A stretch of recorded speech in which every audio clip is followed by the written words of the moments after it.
What unsupervised childhood activities did you participate in that probably should have killed you? The Great Rock Wars. In grade school we played this during recess. We just whipped pebbles at each other. Hard. Also, I pay homage to my fallen 4th grade friend. May we never forget you. We left a lot of good men behind on that playground. I can still see little Jimmy. He caught a rock right in the cheek. The school nurse did what she could, but he was finished. He went home too soon that day. Time out. Did this friend die during the Rock Wars? We don't talk about the Rock Wars. Still too soon. Lawn darts. Except no one was throwing M at the rings. Nope, toss M straight up in the sky and scatter. LOL, we played scatter darts too. The 80s early 90s. We had a mini crossbow we'd put full size arrows in and shoot it straight up and basically play chicken. I did something similar in college, but with a compound bow I used for hunting. Shot it straight into the sky and about 8 of us took off running. It took a solid 15 to 20 seconds after firing for the arrow to come back down, driving itself pretty deep into the ground. Those were a pretty terrifying, exciting 15 seconds. Needless to say, if somebody had gotten hit by that, there's a solid chance they'd be dead. Oh man, I could write a book about it. Growing up in the Rust Belt and playing in the industrial relics, I'm still surprised I'm somehow alive. Plus my buddy's grandpa was a gunsmith, so we had black powder. You can imagine what we did with that. Also swimming in the river and fucking around by the train tracks. Yeah, I don't know how I even still have all my OEM fingers and toes. As fun as it really was, I am still surprised how more of us didn't get seriously injured, killed on old school playground equipment. I'm 29, but I'm old enough to remember when playgrounds were filled with gravel, not wood chips or shredded rubber. Holy hell. Good thing small kids are shockingly resilient, because I know I face planted on those rocks more times than I can count. Edit. It has been brought to my attention that the wood chips were not much better. Either way, getting scraped up is part of being a kid, and life for that matter. We used to play with chemicals in my neighbor's garage, like combine all different kinds of chemicals we could find. I would assume lawn care and car chemicals, in her garage into a hole in the cement floor. At least we were smart or lucky enough to keep the garage door open. My greatest discovery at around 12 years old doing that was finding out brake fluid and chlorine for the pool combust when mixed. Soon my friends and I were doing all kinds of crazy shit with the mixture. The best was driving a pipe into the ground a few feet long and putting the chlorine and brake fluid in there and watching the dragon fire shoot out the pipe. It's not an immediate reaction, kind of a slow burn till it bursts into a furious hellfire. Back in the old days when folks didn't lock doors, my dumbass used to go in my neighbors' houses and wander about while they slept. Then I'd get scared and leave. Very dangerous as a 6-year-old young lady. Edit. It was 1994. My parents were asleep and I was stealthy. It was maybe the same 4 or 5 family houses on my block and I never got caught. I have many angels.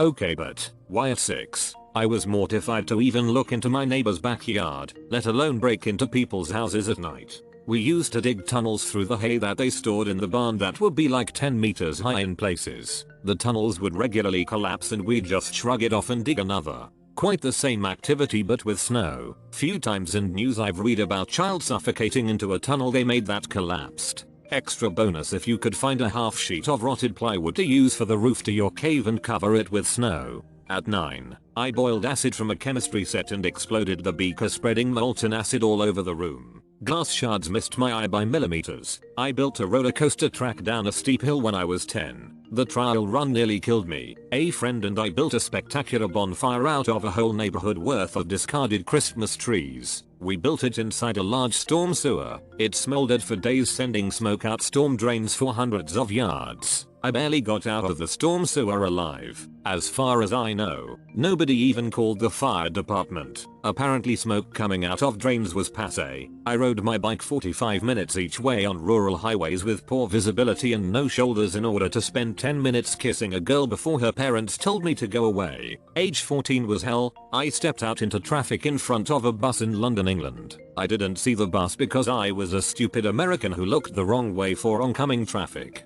I was pulled back to the curb by an anonymous hero who saved my life.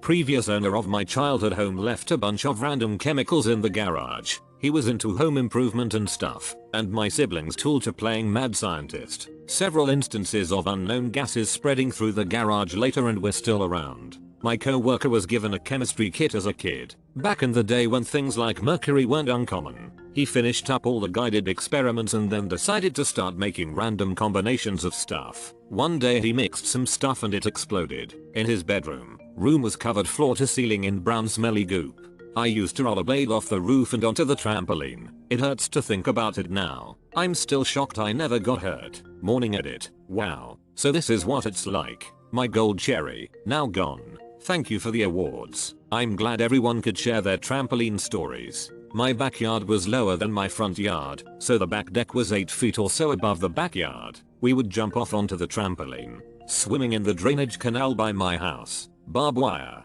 horse shit, concrete, fertilizer runoff, etc. I used to have free reign in the woods behind the base housing at Fort Bragg. My friends and I would ride our bikes through the woods for hours in the summer at the tender age of 7 like it wasn't a big deal. I'd never let my 7-year-old now wander around the woods like that nowadays. One day we found a vine that was dangling next to a ravine and do a Tarzan Juno across it. It was probably a good 30-foot drop to the bottom of a pit filled with jagged rock and dubious puddles of ick. I wasn't supposed to show my parents, but I did one day and they freaked out and cut it down. My friends were mad at me for like a minute until they all agreed it was indeed incredibly dangerous and for the best. Perhaps the most logical conclusion I have ever seen kids come to in my life. My cousins and I, from the time we were toddlers, were just sent out into the forest in the morning with nothing but whistles to scare the bears. One time I chased a bear. I swear to God my grandpa tells us the same story. Is this some time rap shit going on here? Making snow forts.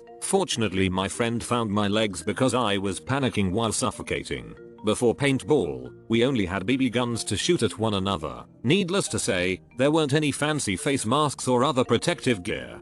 40 years later, my parents were finally told the story of me using a pocket knife to remove the BB embedded in my kid brother's butt cheek. In the 50s and 60s you could get chemistry sets complete with a vial of mercury and other dangerous chemicals. Man, it was fun playing with that mercury and mixing various chemicals to see what would happen. Next we'll talk about the wood burning set and the toy that came with a cauldron to melt metal and pour it into molds to make soldiers and whatnot. All while mom was upstairs fixing dinner. RIP to the folks that engage in these activities, but never made it to this thread. Yes, I feel like both my parents' generation, boomers, and grandparents' generations, silent and greatest, depending on the grandparent, knew a lot of kids when they were growing up who died in childhood due to accidents. I feel like every older person can name a few classmates from their youth who never made it to adulthood. Lots of falls from high places and lots of accidental drownings in particular. Now, it's, thankfully, unusual enough that an accidental child death is usually huge news in a community. Edit. I just wanted to make a point about survivorship bias over the generations, and then I wake up to 20+ very gruesome child death story comments in my messages.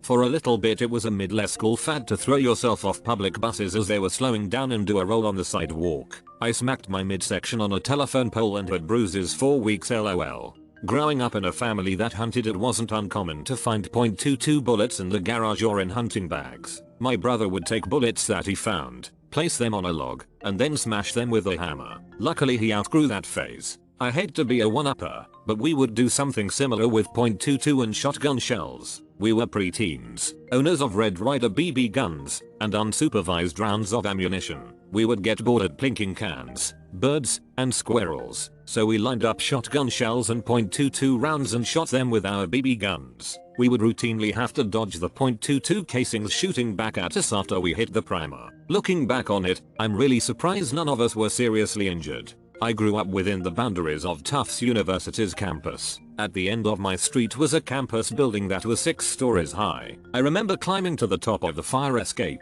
stepping over the railing onto the slate-pitched roof. I held onto the dormer and made my way on top of that roof. Then I would walk up to the pitch of the roof and straddle the pitch and look out on the Boston skyline. I was under 10 years old, well over 100 feet up. One slip and I was sidewalk pizza. I can't believe I survived being a latchkey kid in the 80s. We did the same thing on the roof of main building at Vassar in the 80s. I'll bet they've got all access to the roof closed off now. A friend and I also fenced there on the catwalk. We were college students, so no excuse for stupidity. I grew up in Kigali, Rwanda. After the 1994 genocide there were landmines all over the place. We used to walk to our primary school, about 1.5 km. As kids we used to play soccer on the street while walking to school, so one day the ball fell in the bush as always, and I went for it. Little did I know that the stone-like thing under the ball was a notorious landmine. I got the ball and I asked the other older kid what it was. 10 minutes later the entire neighborhood was on site talking about how I just cheated death. Never will I ever forget it. If I stepped on the mine that afternoon, I wouldn't be writing this today. Damn, that's scary. Feel like using mines should be a war crime punishable by demeaning labor. Some parents seem concerned their kids will have sex when they're teenagers. I'm terrified my kids will go off and do some of the things I used to do with friends and get unlucky and die. There was a train bridge near where I went to school. It went over a ravine with a shallow creek. We would climb underneath it.